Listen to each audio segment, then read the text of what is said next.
Let's go there, shall we?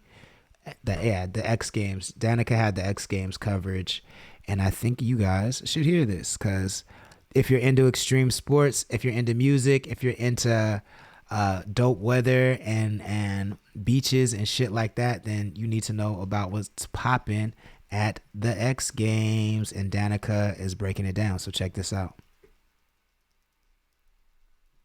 Coming back to Ventura in 2024 and promised to be bigger than ever with more sports, more music, and more details on the way.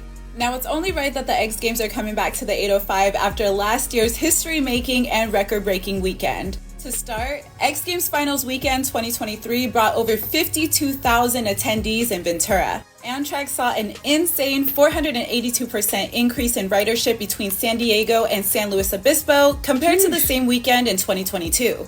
Plus, this was the first time in X Games history with a sold-out crowd on day 2 of the finals on July 22nd. X Games merchandise sold out for the very first time, and they experienced a 9% viewership increase across platforms like ABC, ESPN, and ESPN2 compared to the 2022 games. Not to mention a 427% increase in viewership on platforms like YouTube, Twitch, and Caffeine TV. Downtown Ventura saw an increase in foot traffic and business, but I want to know what the 805 thinks. What can they do better this time? Are we ready for X Games 2024? Will you be attending? Go ahead and let me know in the comments, and for more trending news, give me a follow. That's a fact. So X Games is coming back to Ventura in 2024. Q95 and Danica want to know what you think. Are you going to go? Are you going to attend? I could tell you what I think, though, right now. Danica, Q95, and the whole city of Ventura. If y'all don't include, not Danica and Q95, because I know y'all don't have nothing to do with this, but I'm just saying since y'all brought the news. But to the city of Ventura, if y'all don't include local hip hop artists in all these parties that happen around the city, it is a big miss. It's a big L. It's not a W. It's a capital L. Because we bring all the flavor to the city. You feel what I'm saying?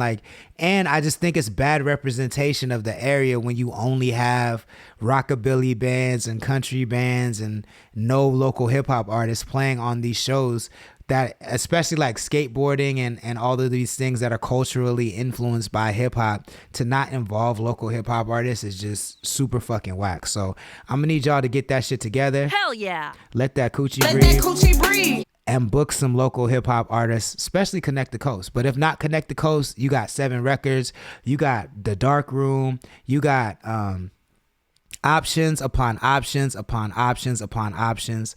Book local artists for these events. Quentin D. Brown is in the chat. What's good, yo? Hell yeah. Thank you for joining. Please share the stream if you wouldn't mind.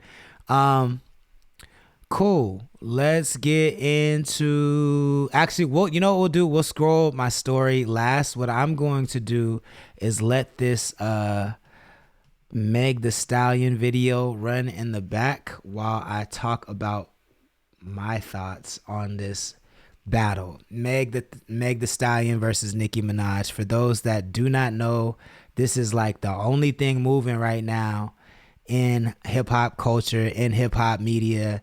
This is like the only thing anybody is talking about.